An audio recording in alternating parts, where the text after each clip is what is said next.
Hello, everybody. My name is Gilda Ross. I'm the Glenbard Student and Community Projects Coordinator. I'm so grateful that you are here at this very busy, very busy end of the year time. And I appreciate your trust in coming here and listening today to this super important message.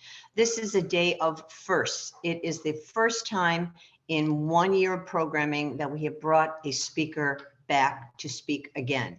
But that is Anna Lembke. Incredibly generous, just a pleasure to work with, a good friend to GPS, and I thank you, Dr. Lembke. I also thank the sponsors who make this possible, like the prevention leadership team of the DuPage County Health Department, and we have Mila Tsagalis of the Health Department doing the introduction. Thank all of those annual sponsors who've been with us all year and who will be with us next year. And of course, we thank you so much. We always like to let everyone know, please do share the resource, whether you live across the street from a Glenbard school or have a friend across the country. Everybody is welcome to this free programming that we're so proud to present to you. As the summer approaches, please do take a look at our Glenbard Parent Series YouTube channel, where you can find many of the programs or extended Q&As for programs that you might have missed. So do take a look.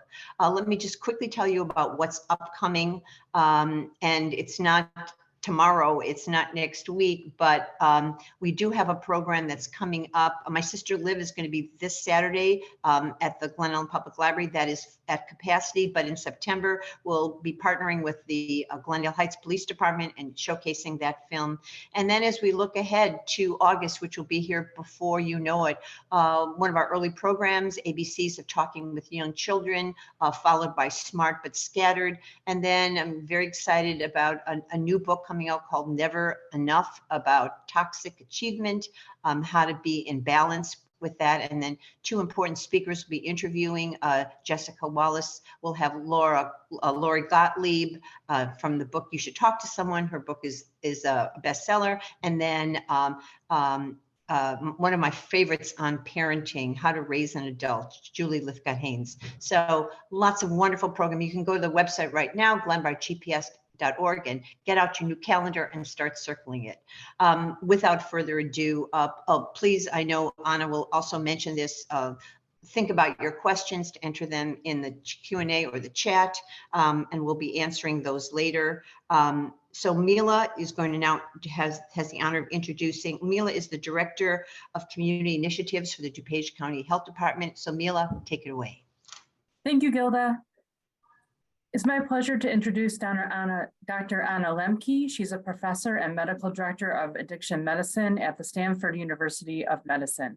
She is also program director of the Stanford Addiction Medicine Fellowship and the chief of the Stanford Addiction Medicine Dual Diagnosis Clinic. Dr. Lembke was one of the first in the medical community to sound the alarm regarding opioid overprescribing and the opioid epidemic. In 2016, she published her best-selling book on the prescription drug epidemic, Drug Dealer MD, How Doctors Were Duped, Patients Got Hooked, and Why It's So Hard to Stop. Her book was highlighted in the New York Times as one of the top 5 books to read to understand the opioid epidemic. It has had an impact on policymakers and legislators across the nation. Dr. Lembke has testified before Congress and has been a featured guest on numerous media broadcasts. Dr. Lembke has developed multiple teaching programs on addiction and safe prescribing, as well as opioid tapering.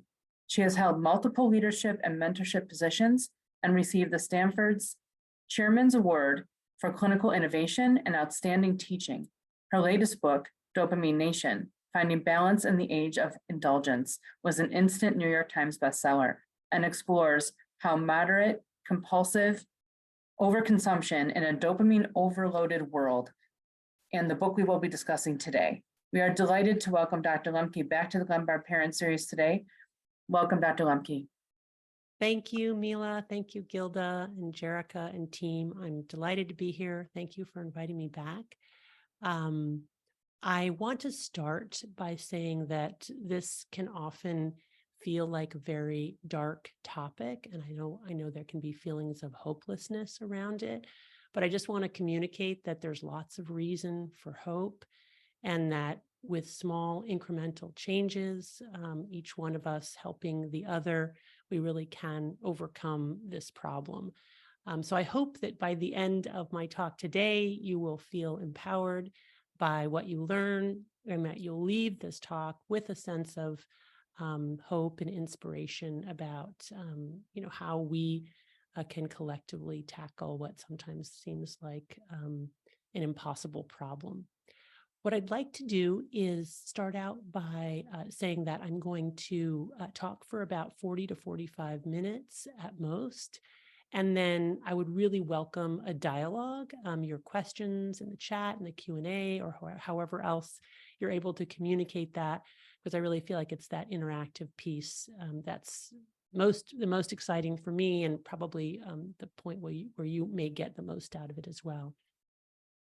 So I'm going to go ahead and start by sharing my screen so you can see my slides. You should be able to see them now. I have put up here my disclosure slide. So I'm just going to give you a moment to read my disclosures.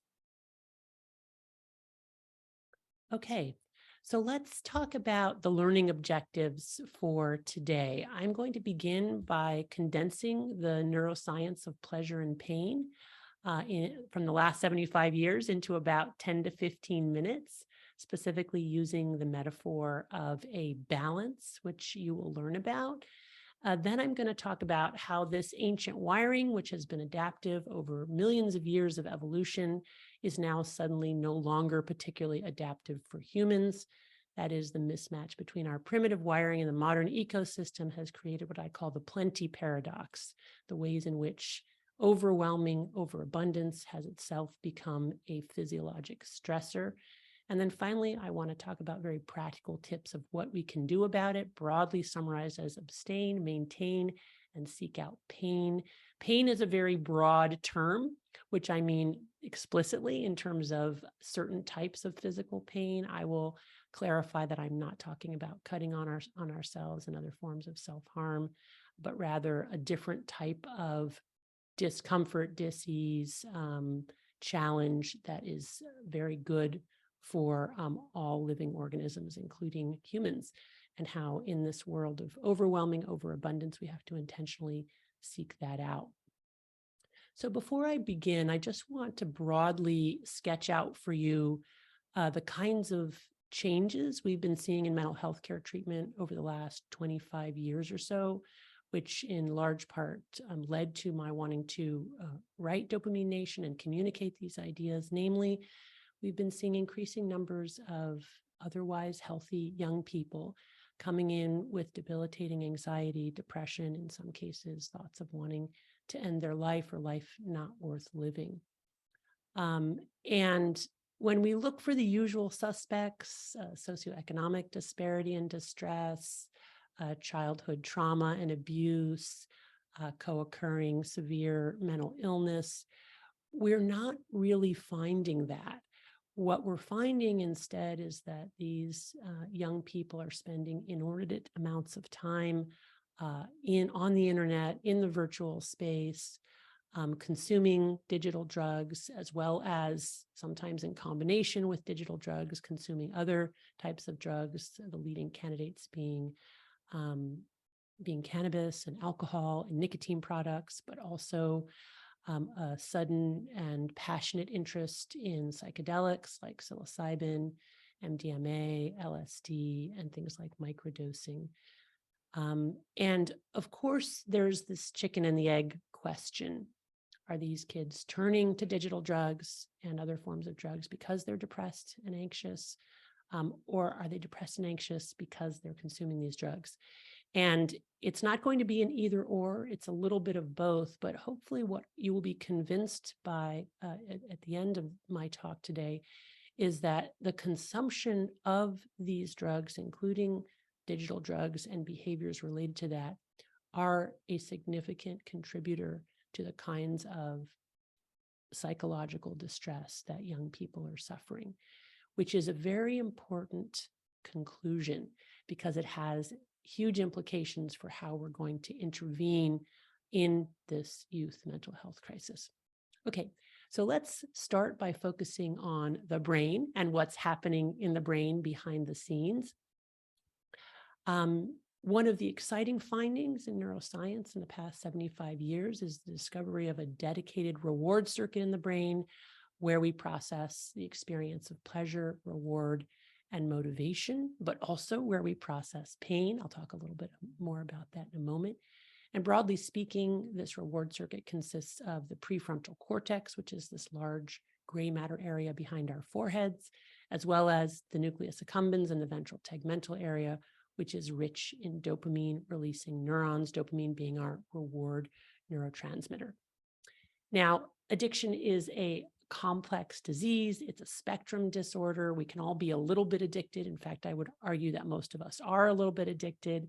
It's polygenic. There's not one gene that predicts addiction.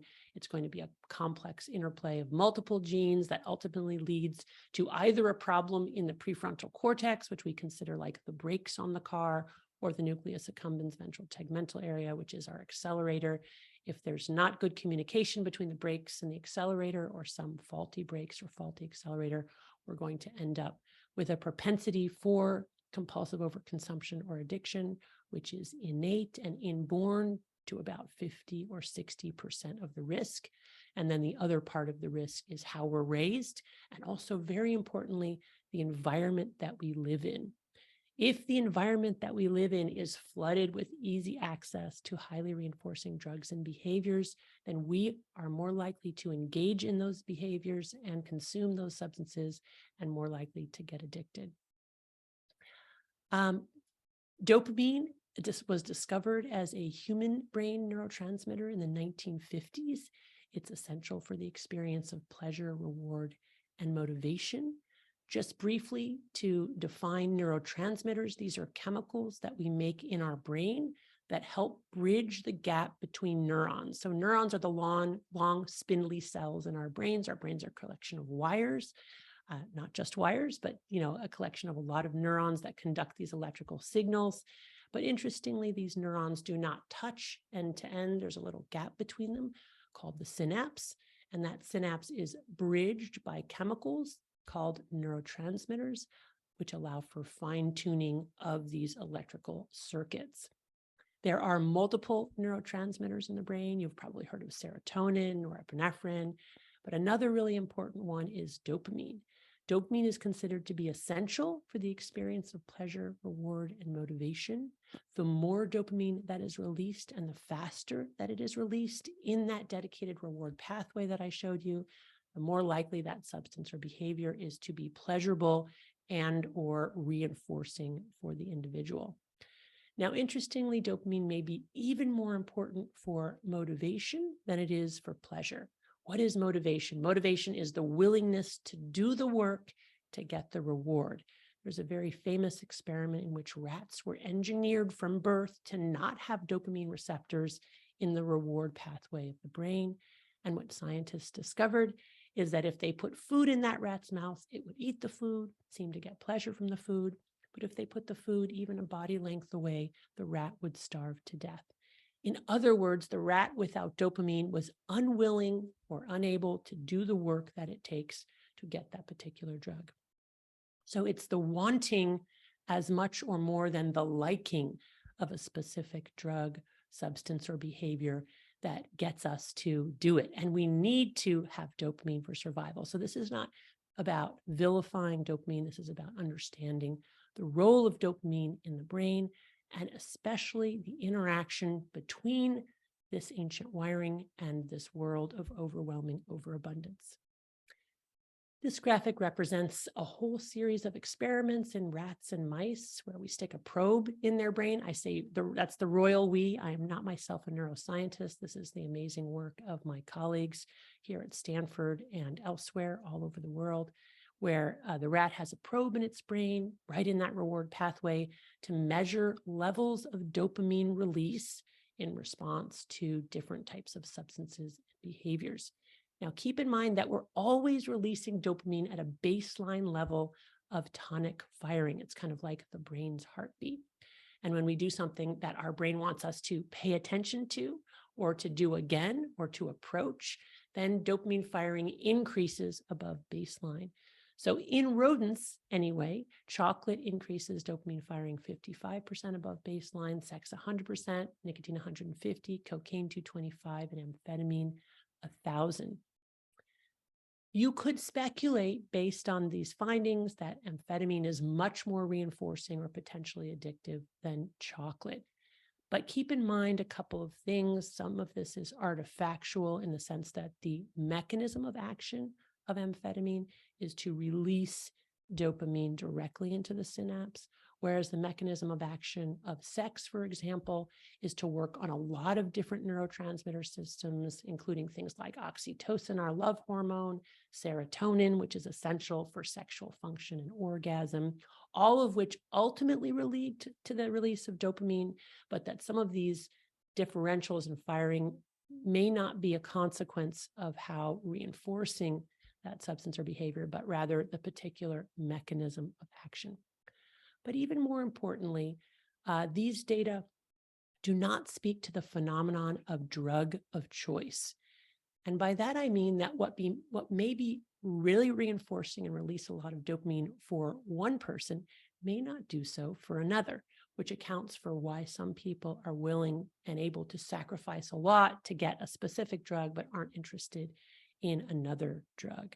And when you think from an evolutionary perspective, why it would be that we would have different preferences, you can imagine that for a tribe to survive, collectively, they would want to have access to a variety of resources. And to get that, you would want people who are very eager to get berries, others who are interested in meat, others interested in mates, etc. So this explains why some people will get addicted to one type of substance or behavior and other people not, but may be vulnerable to another. It also importantly has to do with the world that we live in today, in which not only do we have more potent forms of traditional drugs, we also have new drugs that never existed before, like social media. And the impact of that is to make us all more vulnerable to the problem of addiction. Because now, although traditional drugs may not have released a lot of dopamine and hence made us less vulnerable to addiction, we have these new digital drugs, which for some people may be the very thing that releases enormous dopamine in their reward pathway. Dopamine is also essential for movement. So even the most primitive nematode or worm, like a C. elegans, will release dopamine in response to food and its environment, allowing it to motor or move toward that food.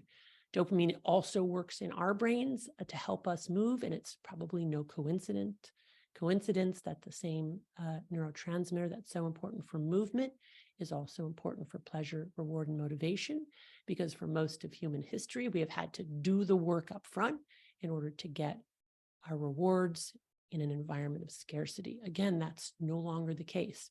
Now, with almost no upfront work, swiping right, swiping left, clicking, we can get our drug, our substance delivered right to the doorstep, or we can engage in the behavior of the digital drug itself. This is essential to understand because as we think about how to come out of compulsive overconsumption or addiction and how to recover, movement becomes very important, and re-engaging with our bodies and the dopaminergic system around movement. And I'll talk a little bit more about that later. So now I want to talk about how we process pleasure and pain specifically, and what we have learned about what happens in the brain as we enter from recreational or adaptive use of a substance or behavior into compulsive and excessive use, all the way to addictive use. And one of the most fascinating findings, to my mind, in the past 100 years or so, is the finding that pleasure and pain are co-located in the brain. So the same parts of the brain that process pleasure also process pain, and they work like opposite sides of a balance. So imagine you have a beam on a central fulcrum. When we experience something that's pleasurable, it tips one way, and when we experience pain, it tips the other. There are certain rules governing this balance, and one of the first and most important rules is that our balance wants to remain level. A level balance is what neuroscientists call homeostasis. So that with any deviation from neutrality, either to pleasure or pain, our brains are going to work very hard to try to get back to this level position. So you can see here, this individual has ingested a variety of pleasurable substances and or behaviors. They get the release of dopamine in the reward pathway, and the balance tilts to the side of pleasure. But no sooner has that happened than our brains respond by adapting to that increased dopamine firing by downregulating dopamine production and transmission, not just to baseline, but actually below baseline levels of tonic dopamine firing. I like to imagine that as these little neuroadaptation gremlins that hop on the pain side of the balance to bring it level again. But the thing about those gremlins is that they really like it on the balance. So they don't get off as soon as the balance is level. They stay on until it's tilted an equal and opposite amount to the side of pain. This is the come down, the hangover, the after effect, or that moment of wanting one more piece of chocolate, or to watch one more TikTok video, or to play one more video game. Now, if we wait until those gremlins get the memo that no more drug or behavior is forthcoming, those gremlins will hop off the balance and homeostasis will be restored. The problem is that while we're in the state of physiologic craving, in that dopamine deficit state, the gremlins on the pain side of the balance, the urge to repeat that behavior is very, very strong, and in some cases almost overwhelming if we have at our disposal access to that substance or behavior. And that brings us to the second rule of the balance, which is that with repeated exposure to the same or similar reinforcing stimulus, those gremlins begin to multiply. And pretty soon, if we continue that substance or behavior for days to weeks to months to years, we end up with enough gremlins on the pain side of the balance to fill this whole room. Now we're entering compulsive overconsumption, and ultimately we may end up in addicted brain. An addicted brain is when those gremlins are camped out on the pain side of the balance. We're now in a chronic dopamine deficit state. If we were to abstain, it would take a long time for those gremlins to hop off and for homeostasis to be restored.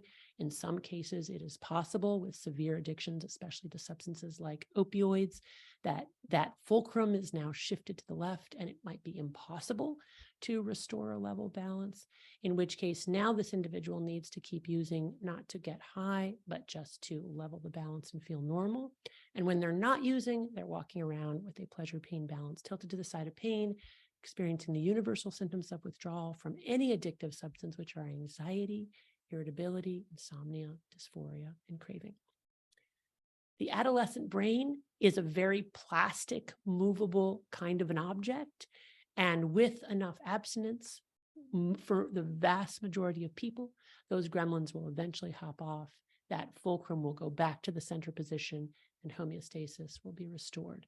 But we do believe for some rare individuals, especially as we age into our addictive behaviors, that balance might be broken, which is why, for example, we give medications to help bring people level again, an example being methadone maintenance or buprenorphine Suboxone for a severe opioid addiction. Why treat an opioid addiction with opioids? Because these are unique opioids that allow that individual to just level the balance so they have a fighting chance and can engage in other aspects of their lives.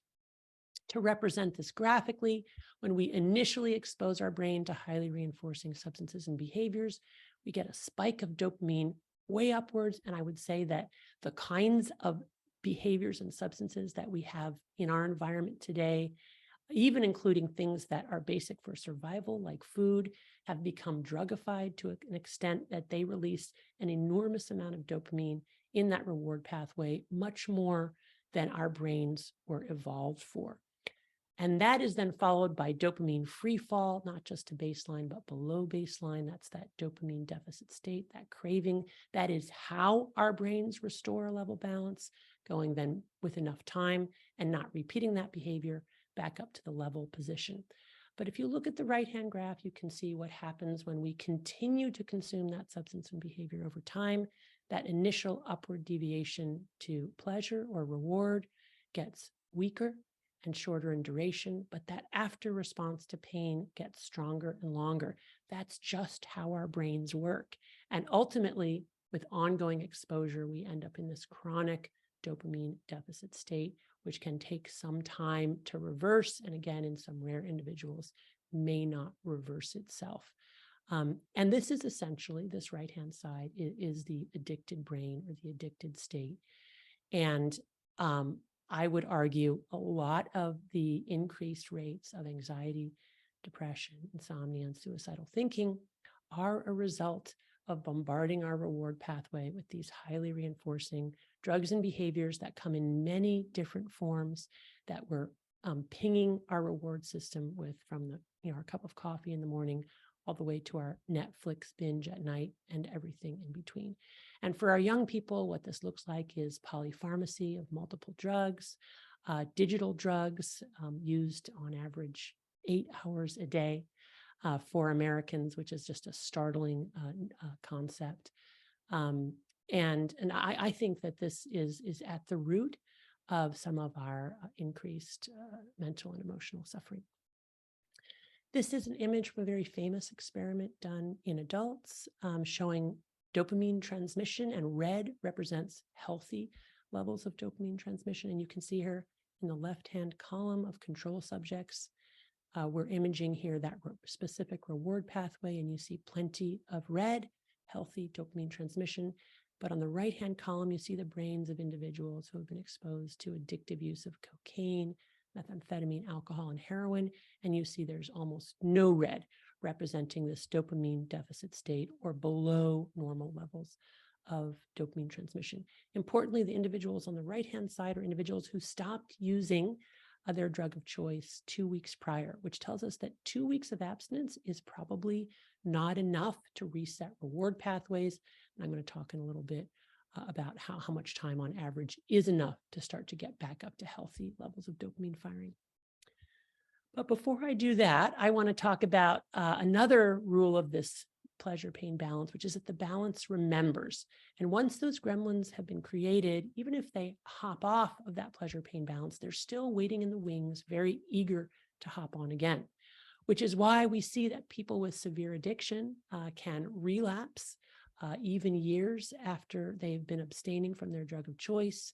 If they're exposed to their drug again, they're immediately plunged back into the depths of their addiction because the brain is on some level permanently changed as a result of their prior addiction, made more vulnerable in that case, not just to their substance or behavior of choice, but to substances and behaviors more broadly. Also, we know that reminders of the drug of choice can themselves lead to relapse. So let's talk for a moment about how that works.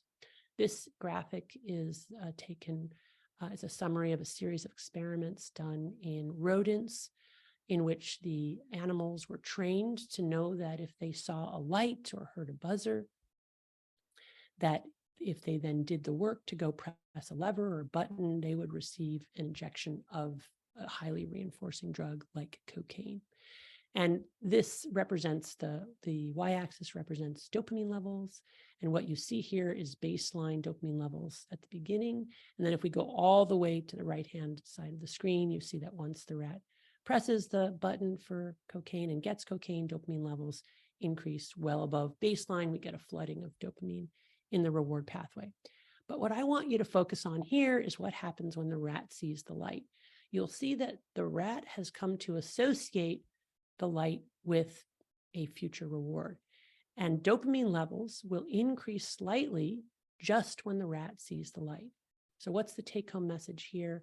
That just being reminded of our drug of choice with a push notification, an image, a friend, going by the place where we have used before will get us a little bit high. But look at this, because this is really the key finding for me. After that little mini dopamine spike upward, we get a little mini dopamine deficit state. That is, we enter that state of craving. Those gremlins are hopped on the pain side of the balance to try to bring it level again in response to the trigger or the reminder alone. And once we're in this dopamine deficit state, it is almost impossible to resist the urge to do the work to go and get the reward. So when we think about this from the perspective of our devices or our digital drugs, we get the little ping or the vibration that lets us know we got a text or an alert. And even if we've committed to not checking our phone for a period of time, What that ping or that alert or reminder does is it gives us a little jolt of dopamine followed by a dopamine deficit state, which then creates this urge to use again. Also, if you think about the world that we live in today, one of the salient features is that we are so bombarded with dopamine that we actually have to do work not to get the next reward. And an example of that would be when we're watching Netflix and we have a series of shows. One episode will roll right over into the next episode unless we do the work to press the button to stop that happening. If we don't do the work, then right at the right-hand corner, we see next episode and the little thing slides across, and we essentially passively receive the next episode. All of this is by way of saying that part of what we need to begin to understand and to do in order to tackle this problem of dopamine overload is that we need to insulate ourselves not just from the drug or behavior itself, but also from the reminders of the drug and the behavior. This shows what happens when an anticipated reward doesn't come. Dopamine levels, so this rat, it was trained to see a light and get cocaine. It goes and does the work, but no cocaine, and dopamine levels go well below baseline. Again, this dopamine deficit state creates the physiologic craving and urge to do even more work then. And this happens all the time to us with social media. We put something up, we get a whole lot of likes the first time around. Maybe we don't get those likes the second time around. We go into this deep dopamine deficit state, and now we're investing even more time, energy, and creativity into bringing those levels back up again. This also speaks to what happens gradually with those gremlins, with our reinforcer. We need more and more potent forms over time to get the same effect as our drug stops working or even turns on us and does the opposite of what it used to do. The developing brain up until about age 25 represents a very vulnerable period of synaptic pruning. So in this image, red represents neurons and synapses. Remember, synapses are the connections between neurons. And when we are very young, we have more synaptic connections and more neurons than we're going to have in our whole lives going forward. Because what happens from about age 5 to about age 25 is that there's a cutting back or pruning of those synapses and neurons so that we're just left with the scaffolding of the neurons that we use most often. And then those neurons are myelinated, that is put on a protective sheath put on them to make them more efficient. That's represented here by blue. So you can see by about age 20 or 25, we've cut back the synapses and neurons that we're not using. We have this very efficient myelinated scaffolding of what we're using most often, which is information that we need to understand, because that means we really need to be very thoughtful about what we expose young brains to, because what they're exposed to will shape their brains for a lifetime. Having said that, most people who become addicted start using in adolescence, and that's not a reason for hopelessness because neuroplasticity is preserved throughout life. And although adolescence is a particularly vulnerable period for beginning these maladaptive behaviors, it's also a wonderful period to intervene because there's still enormous plasticity to reshape the brain. I want to now widen the lens and talk about what I call the plenty paradox, and that's the way in which overabundance itself is a stressor because of this mismatch between our primitive wiring and the modern dopamine-rich ecosystem that we ourselves have created in about the last 200 years. So what do I mean by that? I mean that this ancient mechanism of pleasure and pain working in opposite to return to a level balance is an ingenious kind of method for a world of scarcity and ever-present danger, which is the world that humanity has existed in for most of known history. And why is that an adaptive mechanism? It's because it makes us always strivers, never satisfied with what we have, always wanting more. It means that pleasures are fleeting, followed by pain, which creates the motivation to go and find that next berry bush, that next source of water, another mate. The problem is that we have now created this dopamine-rich environment in which almost every activity has become drugified in some way, made more accessible, more reinforcing, more potent, more bountiful, more novel, all of which contributes to the addictive potential of the world that we live in now.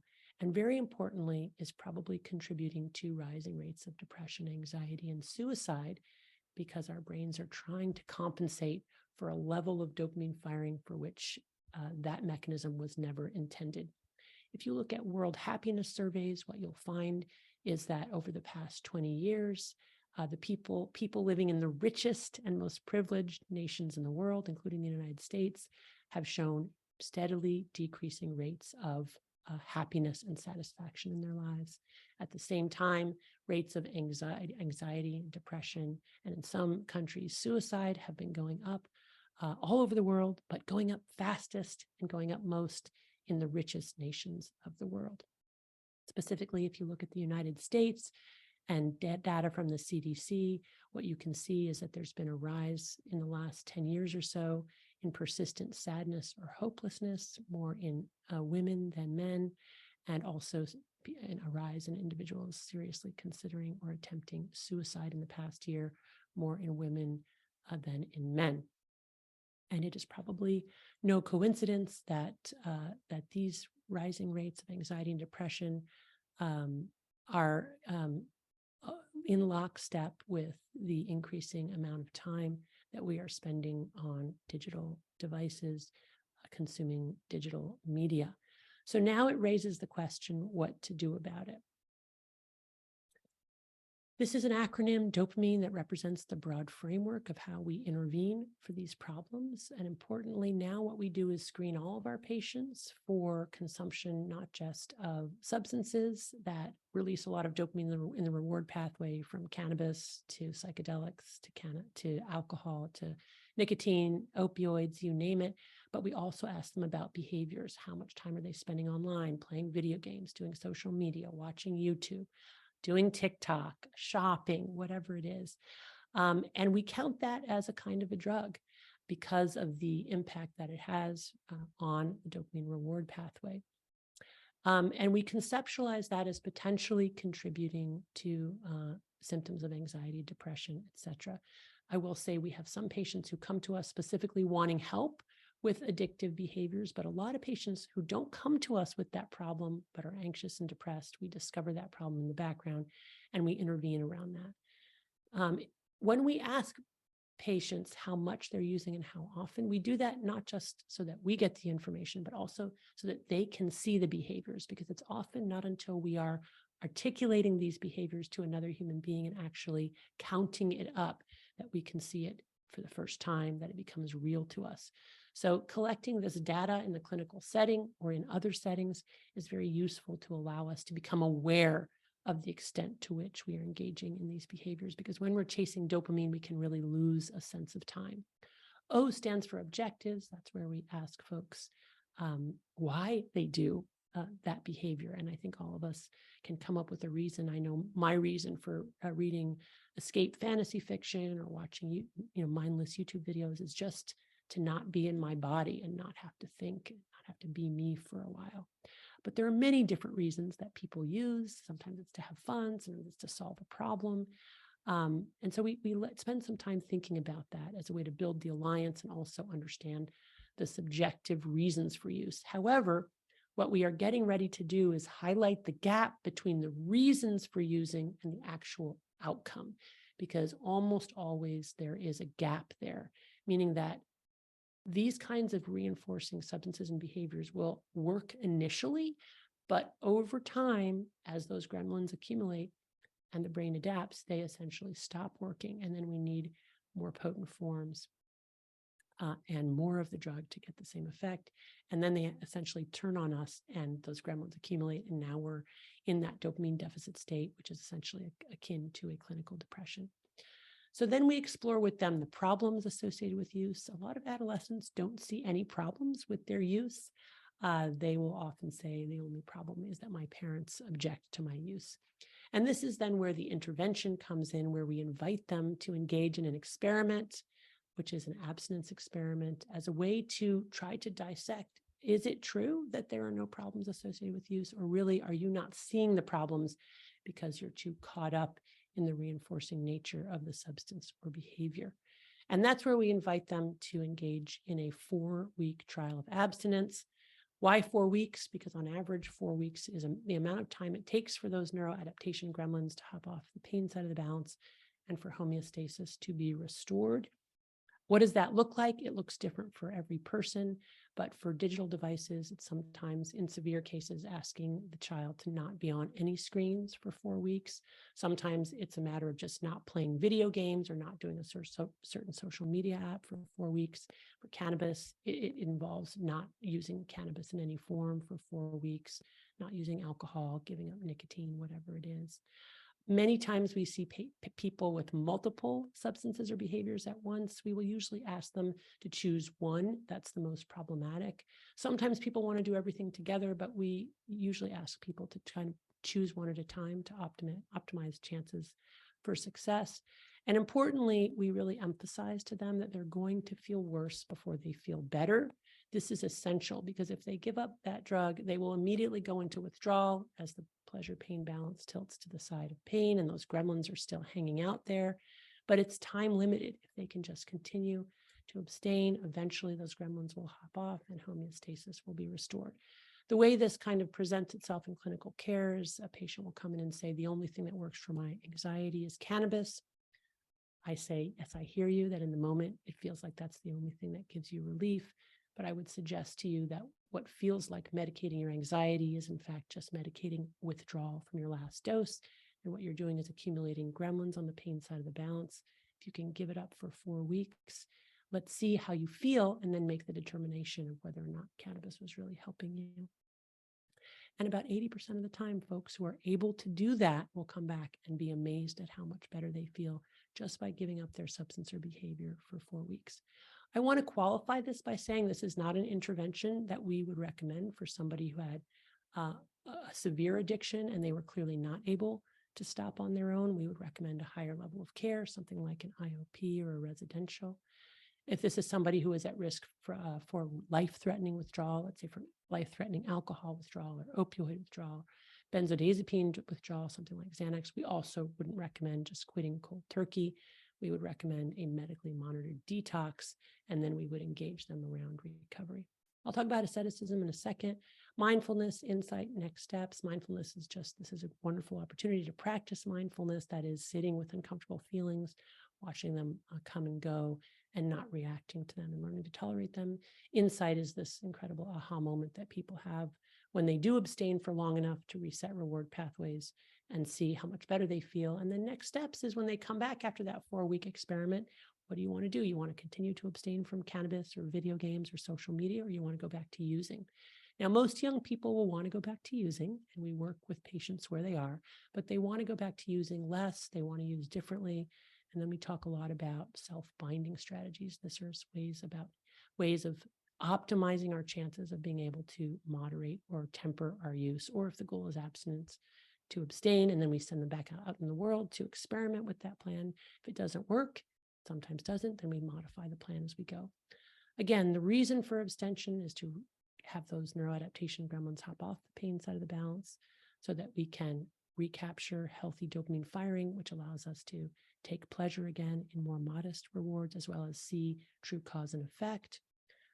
We encourage self-binding. This is ways of creating both literal and metacognitive barriers between ourselves and our drug of choice to optimize our chances. What I've done here is given some examples of self-binding for digital drugs or our phones specifically, but you can extrapolate this to almost any substance or behavior. An example of creating a physical barrier would be things like deleting apps, powering our phones down before putting them in our pockets or purse so they can't emit or receive, which has an amazing impact on our attention, because when we know the phone is not emitting or receiving, we're not focused on it in the same way. I really do believe that although it's great to monitor and modulate the use of our devices, that we also need to physically separate from our devices, leave them home for some period of the day, as well as creating tech-free spaces, especially getting devices out of the bedrooms. Time is another construct that we can use to either abstain or moderate our use. The dopamine fast of the 4 weeks is one way of using time, but Other ways are digital intermittent fasting. So this would be things like not using our device at certain hours of the day. Maybe we would not get on the device until 8 in the morning. Maybe we would commit to getting off by 5 p.m. By the way, I really recommend that parents model the behaviors that they want to see in their families. So this is something like what people are doing with food and intermittent fasting, trying that. With dopamine fasting, I also really like digital Sabbath. This is where we take 1 day per week as a family, where we don't go on our devices and we plan other activities, maybe from Friday evening to Saturday evening to do that. Time limits and monitoring can also be helpful, although we often need support to stick to those. Creating tech-free times like meals, and then maybe even scheduling time for mindless scrolling within limits as a reward or an entertainment. And then we have categorical or meaning-based self-binding. This is where we're very intentional about how we use our devices. I like to make a list or encourage making a list of what I'm going to do on my laptop before I go on it, and then try to stick to that list, because I find without that, I will just get lost and forget why I was going on in the first place. We can assert neurological freedom by mitigating the potency of these digital drugs, by doing things like taking the quantification away, because numbers really trigger dopamine. So this is things like hiding the like button, turning off alerts and notifications, because remember, all of those little reminders actually make us a little bit high and then trigger craving, or going grayscale, for example, taking the potency by removing the color of the devices. Also really important to talk about surfing the internet according to our values. So one Goduncan experiment is, would you feel comfortable handing your phone over to somebody else and allowing them to see where you've been, who you've talked to, who you texted, what you said?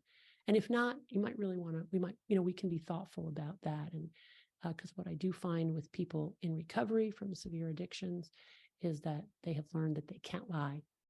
Because if they begin to lie, that then contributes to craving and likelihood of relapse. So I call this radical honesty, where we embrace an ethos of truth-telling about things large and small as a way to live consistent with our values. And then another way to kind of self-bind is to co-regulate with other people, so that when we're, for example, playing video games, we're playing just with friends, not with strangers, so that our activities online become a way to augment and enhance our important relationships, not a way to avoid that. This is also, I think, really important with food. Food has been drugified. So I think eating with other people is a good way to co-regulate our food consumption. And it's been shown that when we share food with other people, we're likely to eat less. Finally, this neuroscience would suggest that if we press on the pain side, perhaps those neuroadaptation gremlins will go over to the pleasure side of the balance and restore homeostasis through this mechanism. And that indeed is true. This is the science of hormesis. Hormesis is a Greek word. It means to set in motion. And what we find in both human and animal studies is that when we expose our bodies to mild to moderate, painful or toxic stimuli, what we essentially do is trigger our body's own healing mechanisms, and our body begins to make more of or upregulate our feel-good neurotransmitters like dopamine, norepinephrine, serotonin, our own endogenous opioids that we make, our own endogenous cannabinoids that we make. We have a lot of data for this for exercise. I'm talking here about the runner's high that we get after we're done exercising. Ice cold water immersion has been shown to do this. Intermittent fasting is another method, but it's not just physically challenging activities. There are all kinds of challenging activities that take effortful engagement over time that upregulate dopamine, including meditation and prayer.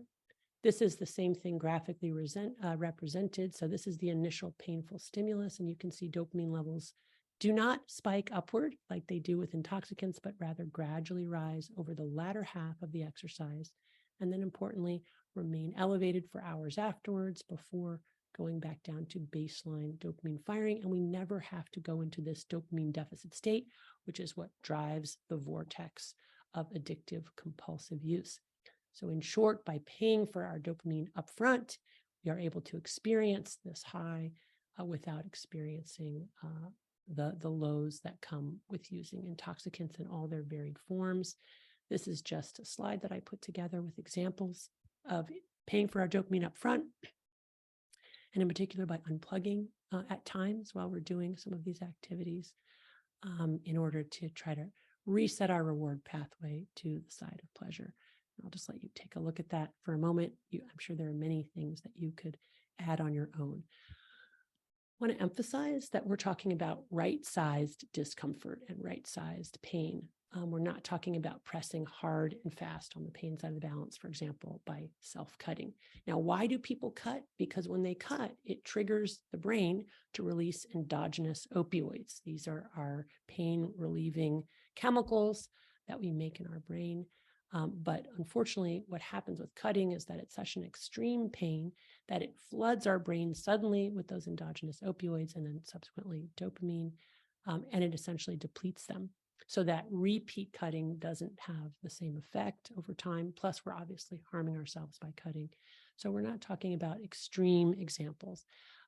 We have to worry about, and we sometimes do see things like exercise addiction, where folks, push it too far, and now they're exercising at such a level of intensity that they're getting injured. So, what is addiction? It's the continued compulsive use of a substance or behavior despite harm to self or others. And people can get addicted to pain, and that's not what we're encouraging here. We're encouraging the right amount of hormesis to get that nice dopamine firing without going into that dopamine deficit state. And as a corollary to this, I want to talk a little bit about boredom. Boredom is something that we don't often experience in the modern age because there are so many ways we can entertain, titillate, and distract ourselves. But I would argue that learning to deal with boredom and encouraging our kids to be bored at times is really important. If necessity is the mother of invention, then I would argue that boredom is its midwife, and that in this world where we're constantly in reactive mode and constantly responding to external stimuli, we're not giving our brains the opportunity to have a sustained thought or a new idea. And so it's really important to just allow the brains to sort of rest and be in this default resting state where we know a lot of new connections are made, which is really the origin of creativity and joy. So this is, again, sort of the overall summary of the approach. And in conclusion, I just wanted to leave this with you. You might think about resetting your tech life, maybe not a 4-week abstinence trial, but maybe a digital Sabbath where you would not touch your phone or any screen or digital device or even a TV set for 24 hours. The aim here is to interrupt your physiology, reset dopamine reward pathways. 24 hours is probably not enough to do that, but it may be enough to recognize the pull of these devices, which may then encourage you to want to spend more time away from your phone. You can optimize your chance of success by setting a specific date and time. Tell people you'll be out of contact. Make sure they know how to reach you otherwise. Time will slow down because time slows down when we stop chasing dopamine, and you will experience boredom. But as I said, boredom is a potential opportunity. Anticipate the symptoms of withdrawal. Remember that the universal symptoms are anxiety, irritability, insomnia, dysphoria, craving. Just know that they're time limited, and with abstinence, they will lessen or go away. And if you have intense cravings, to check your phone, take a cold bath, do 20 sit-ups, clean the closet. In other words, rather than switching to another reinforcing activity, like instead of eating a cupcake, I'm going to watch a movie, do something that's actually more painful than the pain of withdrawal, to encourage those gremlins to go to the pleasure side of the balance. And then when the fast is over, think about how you want to reintegrate these digital devices without letting them take over your life. You may write down the ways that your fast made you feel better, keep it with you. Before opening your device, again, make a list of what you plan to do, set a time limit, turn off alerts, delete apps, and importantly, spend some time of every day separated from your phone where it's not physically on you and maybe not even turned on. I'm going to quickly say that I've emphasized what we as individuals can do and what we as parents can help our kids with, but this is not to say that this is just an individual problem. This is very clearly a collective problem, and schools need to be part of the solution. This is an article about a boarding school on the East Coast that took smartphones and other digital devices away from their kids and saw an explosion and improvement in social well-being and interaction. Really powerful school, a really powerful article. If you want to read about it, it's the Buxton School, Buxton. The corporations that make and profit from these digital drugs also need to be part of the solution. Specifically, they can change their content so that they are no longer promoting content. These AI algorithms learn what we liked before and then send us more potent, novel versions of the same, which is a way that keeps us clicking and swiping. They can stop that because it leads to extreme content, usually negative. It also polarizes our community. We need to eliminate the kinds of streaks and ranks and other quantitative comparisons that drive overuse, especially in children. And we need to make it easier for folks to opt out or desubscribe or definance. With sports betting, once you put your money into the sports betting app, and we have a lot of teenagers engaging in sports betting online, it's very hard to stop and desubscribe and get your money out again. That needs to be made easier. We also just need to make it easier for parents to intervene and monitor use. I feel like you need a PhD in IT to be able to know what your kids are doing, even young kids. So they need to make that easier. Also, governments need to be part of the solution. These are some examples of what's really happening out there. The Chinese government actually has limited minor video game playing. What I mean by that is video game playing among minors, those younger than 19, to 1 hour a day on Fridays, weekends, and holidays, and they use facial recognition software to verify it. That would never happen in this country, but I think this is along the right lines. The state of Louisiana now requires people to verify that they're over 18 before accessing Pornhub and other pornographic sites. We have a hidden epidemic of pornography among male teens, and it's having enormous consequences. And there are ways to protect our youth, and we should be engaging in them. The problem is that these privacy laws interfere or interact, that the laws to sort of protect people or create guardrails for consumption may also interfere with protecting privacy. It makes it tricky. In California, there are a number of bills that have gone through requiring social media companies in particular to audit and show they're not causing social media addiction again in minors. Thank you so much. I hope this has been helpful, and I'm looking forward to your questions. I am so grateful that you allow us, Doctor, to have this available and be able to share it, because this is one talk, and I noticed it last time when we had you, that we want to be able to watch it again and again. So I thank you for letting us do that. I also want to mention that whenever you come to us, no one drops off for the hour that we have with you. Oh, Everybody that's very nice. sticks around. Thank you, everybody, for coming and for listening. I really appreciate it. All right, let's get to some of these questions. How do you see the rise of generative AI impacting our collective dopamine intake as a society? Yeah, so I addressed this a little bit at the end, but there's definitely a lot more to say. What generative AI does is it learns where we've been, where we've spent our time, what we like on the internet, and then it uses that information to promote specific content to us in myriad ways.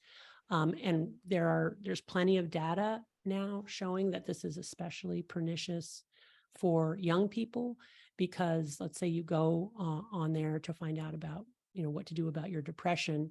What that content may well do is actually and take you ultimately to a site that is encouraging you and showing you how to take your own life, end your own life.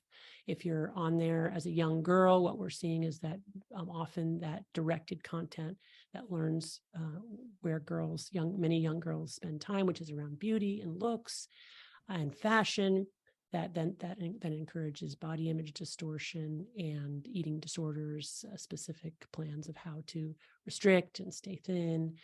So this is really dangerous, this is in addition to just the innately reinforcing nature of a video that lasts seconds, followed immediately by another video.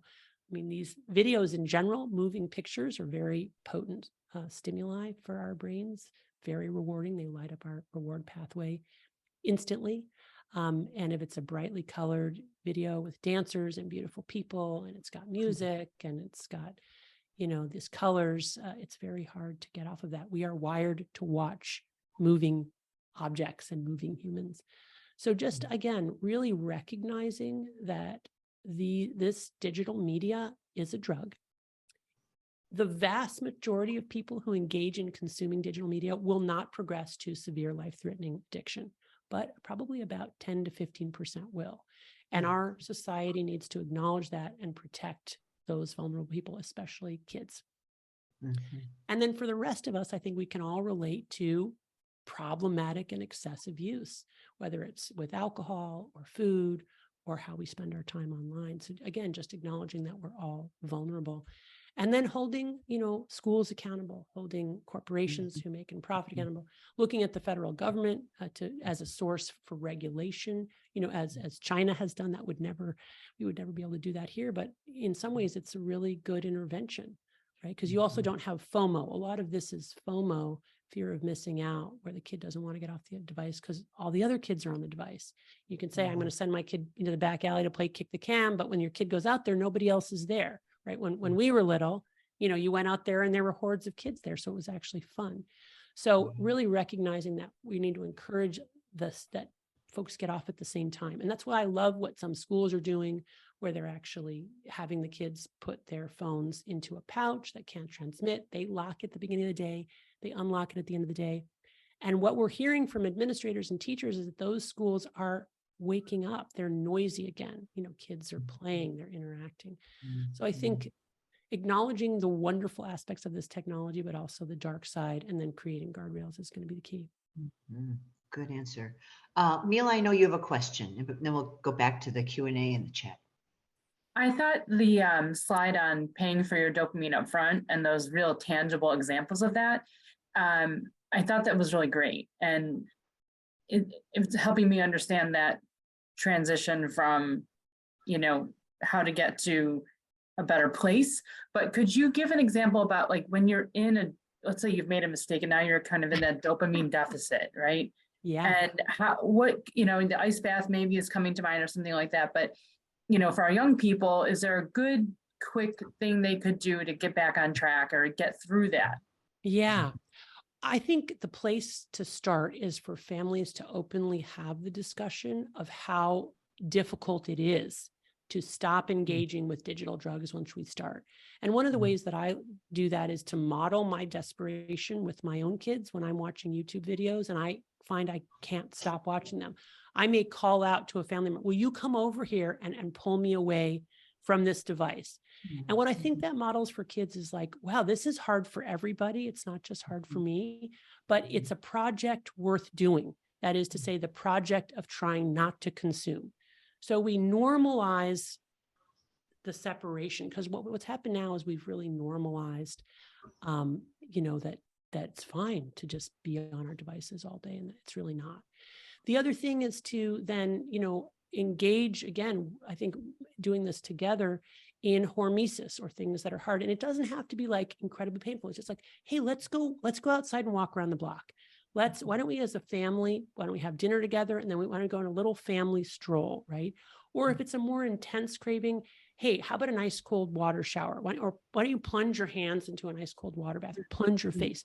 That kind of like reboots the computer. Now, I want to emphasize again that we're not talking about extreme pain. We also have to be very wary in our culture of this kind of work hard, play hard mentality, which is what a lot of parents unfortunately model. They're at work all day, they're stressed out, it's pedal to the metal. When I have a really stressful day, I almost feel like the only way that I can calm myself down again is by watching 2 hours of mindless YouTube. And I can then get into the habit. Every night I'm now watching 2 hours of, and part of what drives that is that my work is too stressful. I've taken on too much. I haven't set appropriate limits. And not everybody has control over how much work they do, but we do a lot of telling patients, you're not going to be able to manage the pleasure side unless you also decrease the stress and don't try to do too much on the other side, right? Because then you have this bing, bing, bing, bing, bing, and that's no good for the balance. What we want is a supple balance where we're able to respond to modest pleasure, able to recover from pain, where we're not slamming down one or the other. Yeah, good question. Good answer. I love listening to you, doctor.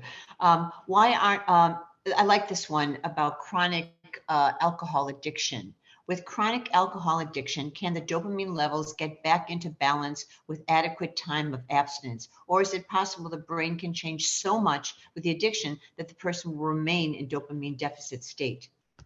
Yeah, so we don't really know the answer. We think the vast majority of people with enough abstinence and enough brain plasticity, that is to say that they're not brain damaged in some way that doesn't allow for this kind of recovery really can, restore homeostasis. And we see that all the time clinically, that people get out of their addictions and really arrive at this, wonderful sense of well-being, where they're no longer depressed, they're no longer anxious. This is true for all substances and behaviors where people have been engaging in an addictive way. And we're even seeing that some of those individuals are able to go back to using alcohol in moderation. Now, people with severe addiction, that's probably not ever going to be the case. But people with more mild to moderate addictions to things like alcohol can, after a period of abstinence, return to using in moderation with effort. Sometimes it's not worth the effort. It's like, wow, it was actually easier to abstain than to try to go back to use in moderation. It takes a lot of discipline. As soon as we ping that reward pathway, that sets up craving. But for some people, it's worth it, and they're willing and able to do that. And sometimes it just takes some experiment before we decide, you know what, that whole moderating your alcohol thing is really not working. Maybe we should really try for, abstention. A couple of questions and comments about the hope that schools like the Buxton School, the public schools, and other privates might take a look at this. I need to say that as we look at programming for next year, there are many more researchers out there that seem to be really shining a light and coming right out and saying it. My research is the effect of devices on teens' mental health. Right. Haven't seen that before. Would you concur that? And does that make you hopeful? Well, there are a lot of correlative studies that are out there showing that if you document how much teenagers are on their devices, the more they're on, the more likely they are to be anxious, depressed, suicidal, not able to sleep, all kinds of negative outcomes. Again, the really big question there is, what came first? Were they anxious and depressed, and then that's why they're going on the devices, or are they on the devices making them anxious and depressed? And probably it's a little bit of both. It's a little bit of both. So kids who are struggling are probably more likely to consume more on their devices. But it's very clear that the more they're on the devices, the more anxious and depressed they're going to get. And we know that in our clinic because we do the intervention, and we actually have, 20 years ago, if someone came in depressed or anxious, especially a young person, the first thing I would have done was prescribe an antidepressant. The first thing I prescribe now is the dopamine fast. And about 80% of those kids come back feeling 100% better without our doing anything else. So that has made me very convinced that it is the digital drugs that are driving the depression and anxiety, at least in part. And so I think these kinds of experiments or interventions are really important. And yeah, just acknowledging, the harm. And we're doing that now. We're acknowledging the harm, and that's good. There are a lot of great things about the technology, but acknowledging that there's a downside as well. Right. What if our dopamine baseline is low or faulty? How can a person increase their dopamine baseline to increase general motivation or verve? Yeah, so I think it's important to acknowledge that we don't all start out, at a level position. Or if we do start out at a level position, it's a very unhappy and uncomfortable level. People who have, serious mood disorders and struggle with depression, people who have severe chronic pain syndromes and struggle with chronic pain. Those are individuals who we know from a vast amount of epidemiologic evidence are more likely to use substances and more likely to get addicted. And, the story there is an effort to self-medicate. The problem is that it doesn't work. So in the short term, they may feel better, but in the long term, their pleasure-pain balance may compensate in the exact same way. And now they're going to end up even further on the pain side than they did originally. So even if your baseline levels of dopamine firing are low, or you struggle with depression, anxiety, et cetera, at baseline, the thing to do is to intentionally engage in activities that are challenging or difficult in order to convince those neuroadaptation gremlins to hop on the pleasure side of the balance. And this is things like exercise. And we don't move our bodies, to the extent that we should. I say to my patients, the most powerful pill that I could prescribe for your depression, anxiety, and insomnia is morning exercise. And you have to think of it like your medicine, and you have to do it every day. And it's hard because we have an incredible memory for the initial stimulus, whether pleasure or pain, and we don't remember those gremlins, right? So every morning, my husband woke me up this morning and he said, do you want to swim or do you want to just sleep in? And I said, I want to sleep in. The last thing I wanted to do was get out of bed and go for a swim. And then I thought about it for 30 seconds. I thought, no, okay, I'll go for a swim because it's much easier if I go with him than if I try to go later. I know I won't go later. But it's amazing how, even though I feel so much better after a swim, and it's a really geriatric swim for 30 minutes in my pool, in our neighborhood pool, it's amazing how every morning I have to relearn that, right? We don't remember. So then we need to then set up these kind of self-binding strategies where we co-regulate with others, or we put our, swimsuit right by the bed, or we write a note to ourselves, get up in the morning and go swim. A million different things you can do. Beautiful.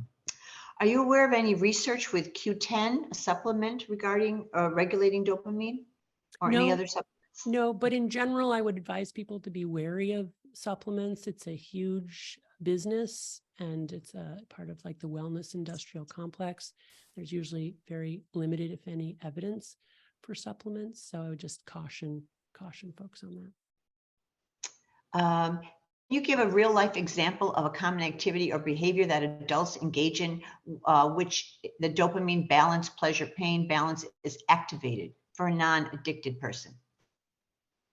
Do they mean like something that we can get addicted to, or something that we can use to optimize dopamine without getting addicted? I think this was asked early in the presentation. So if that helps you connect it to. Thanks. Yeah. So, I mean, if the person is asking, what can we do to have a healthier pleasure pain balance? Again, that slide on hormesis and activities where we pay for our dopamine up front by doing things that are challenging or difficult, or just tolerating distress instead of trying to run away from it. This is a theme I talk about again and again with patients, that we will never be able to outrun our pain. So at some point we just have to stop and turn and face it and just say, okay, this is I'm going to have to, sit here with this, because what we find is that most of the time, it comes and goes. And there is a way to kind of pass through it rather than running away from it. And in the meantime, again, gently pressing on the pain side in order to optimize dopamine firing is really a good way to get our dopamine, as long as we don't press too hard and too fast on that pain side.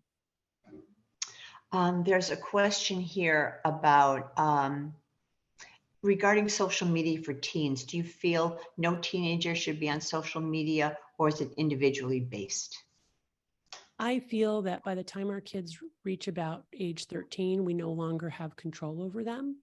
Mm-hmm. And that even if we don't allow them to get a device, they will secretly go and get a device if they want one. And we will have no way to monitor them. And I think we have limited ability now to monitor them. So for about 85% of families who have teens that are consuming in an excessive way, but in a normal range, that is, they're not developing a severe addiction, there's not evidence of severe harm, I would recommend that there's just a lot of family discussion, and there's a kind of a digital etiquette around what's appropriate use and what isn't. We don't want devices in the bedroom. You're not to be on your device, in your bed. You're not to be on your device when we have social gatherings, or when we have meals. You're to be present. You want to show up with your full self. Talking about what's appropriate to send, memes and messages. And so it becomes a conversation, an ongoing conversation. But for kids younger than 13, when parents still have control, I do really encourage that kids not have their own digital devices, because it's really hard to monitor. If you feel strongly your kid needs a phone, consider getting them a flip phone, but not something with internet connection. There are a lot more parents doing that than you would think. The kids will say, I'm the only one who's not on, but I'm not sure how true that is. It probably depends on the community. And that then when your child is online, you both limit and monitor use. But you said something about, would you want well, I've heard this before, would you want your grandmother to see the message that you just sent? I've often heard that said. For those who have anxiety around being unplugged because of past traumatic experiences, missing important phone calls from loved ones, how do you suggest managing this while also striving to be unplugged? Yeah, that's such a great question. All the comments and questions have been great.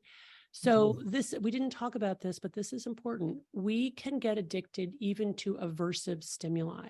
So we think about dopamine as our pleasure and reward neurotransmitter, but it's also key to anything that's novel or new in our environment. And news is by definition new.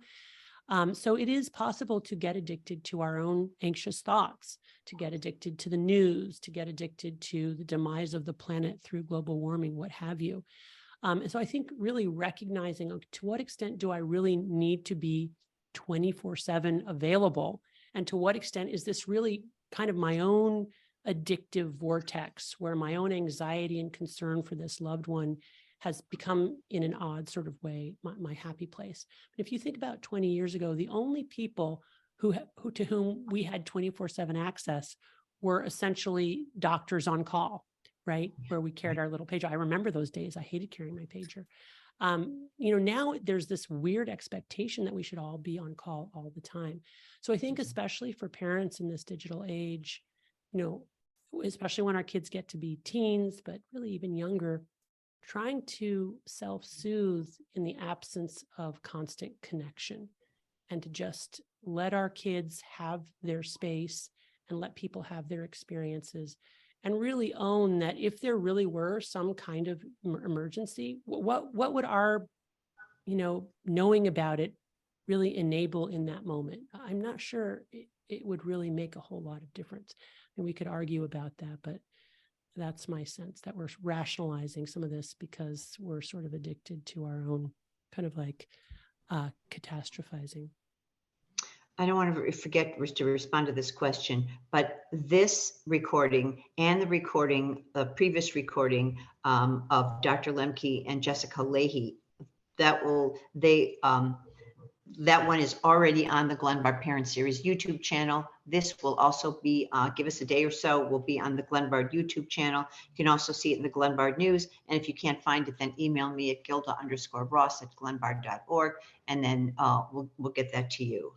What do you think is, the elevator speech that you've got a teenage parent, and every teenage parent in America, what's the one message? What's the one thing you think they don't know that they need to know? I think the one thing, and let's make it two, that they need to know is that that digital media really is a drug. And, we use all kinds of intoxicants. Let's say sugar is a good parallel. That's the world that we live in, but we limit it, right? We don't let our kids have ice cream for breakfast, or for the most part, we're trying not to do that. So first, number one, just acknowledging to ourselves and with our kids that this is a drug, which means that it's really easy to do more of it than we want or plan to, so that we need to come together and find healthy and creative ways of having a healthy relationship with these drugs, which doesn't necessarily mean no use, but it means we will have to work to moderate. And then the second major message, because I think this is so important in our society today, is that struggle and difficulty and even to some degree pain is good for the body and good for the mind. And on an actual physiologic level, will make us more resilient and stronger. And I know parents are hearing this message now from multiple sources, but I hope that by understanding the neuroscience of how we process pleasure and pain, it will make it clearer for them exactly how that works. Mm-hmm. You're reminding me about Lisa D'Amour, who's coming in September, her new book, The Emotional Life of Teens, where she talks about we need our children to experience the full range of emotions, and what is normal and healthy when there's a disappointment. If you're not feeling disappointed, well, that is normal, and that is what's to be expected. So that's a really excellent point. Yeah, and I want to add to that too. One thing is that I can relate to this as well. Like, nobody wants to be the bad guy. Especially today, we all want to be our kid's best friend. And we think that, other people are having these amazing relationships with their children, where their children are telling them everything and it's all great. Let me tell you, I don't know anybody for whom that's true 100% of the time.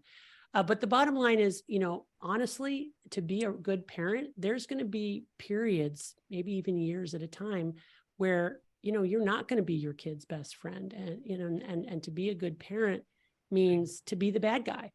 And parents have to be really united on that. You can't have one designated bad cop and the other person always gets to be the good cop, the sort of like charming, happy, goofy uncle or aunt, and then the other person's the parent. No, parents need to come together.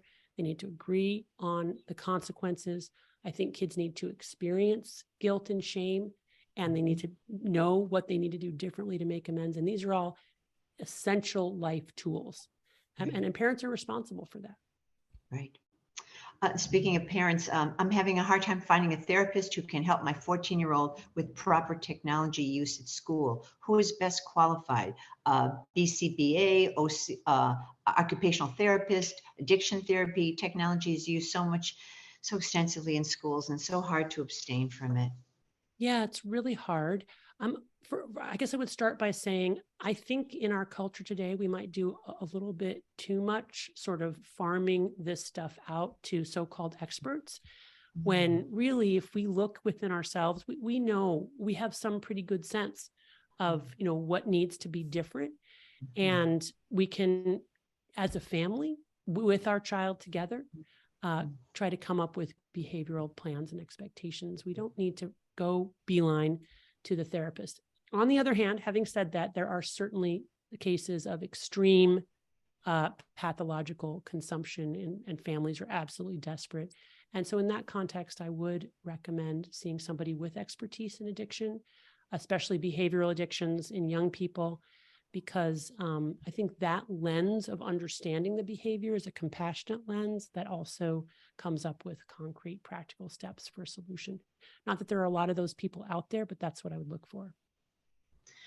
There's a question here about the challenges of getting off those devices. So difficult for an adult, so difficult for a teen. What can I say to my child so that I can offer them some insight about why they're even more at risk? Yeah, so a couple of things there. First of all, I would have your child reflect on how they feel when they're engaged in the activity versus how they feel right when they get off. Because if they do that, they will be mindfully aware of those dopamine fluctuations, so to speak, and the ways in which, yes, it feels good in the moment, but it's probably contributing to overall lowering our mood and increasing anxiety and a detriment to our sense of well-being. So I think that can be a good sort of way to draw their attention to that. And then, of course, invite them to do an experiment, right? And give it up for a while, because then there's that aha moment. We don't have to persuade. When a kid has experimented themselves with giving up social media, for example, and then noticing how much better they feel. Sometimes kids will get this because they'll go on a tech-free family vacation, or they'll go to a summer camp where they're not allowed to have device, and they'll be like, wow, I was so much happier there. Is there a way I can maintain and preserve that? And if the question was also a little bit about vulnerability, teens are more vulnerable because this is a time of synaptic pruning.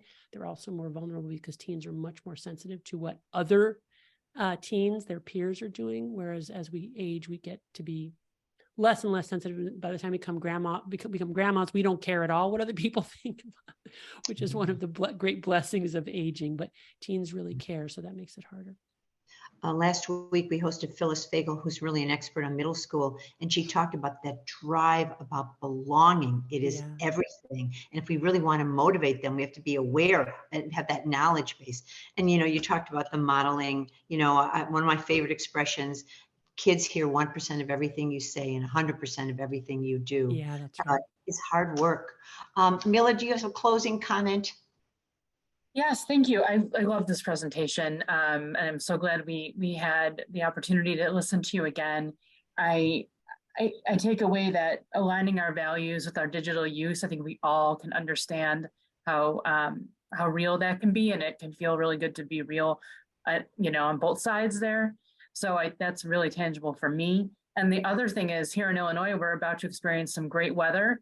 So all those things on that slide about, paying your dopamine up front and getting out there and doing things on that list of about 16 topics, we can start doing that now. And it's exciting to think about that, because you started out by saying this doesn't have to be a dark conversation. And I feel like we all learned a lot of things that can really be positive. So thank you so much. And we look forward to listening to your books and learning more about your work. It was my pleasure. Thank you to everyone for coming. Thank you to the Glenbard Series team for inviting me. And I would say we should add to that slide on hormesis. So if folks have other ideas that they've tried that's worked for them or their families or their kids, I'd love to know about it. Wonderful. You're so kind and so wise. Thank you so much, Doctor. Really appreciate it. You're welcome. Take care, everybody. Bye-bye. Thank you. Have a wonderful summer, everybody. Get outside. Take care. Bye-bye.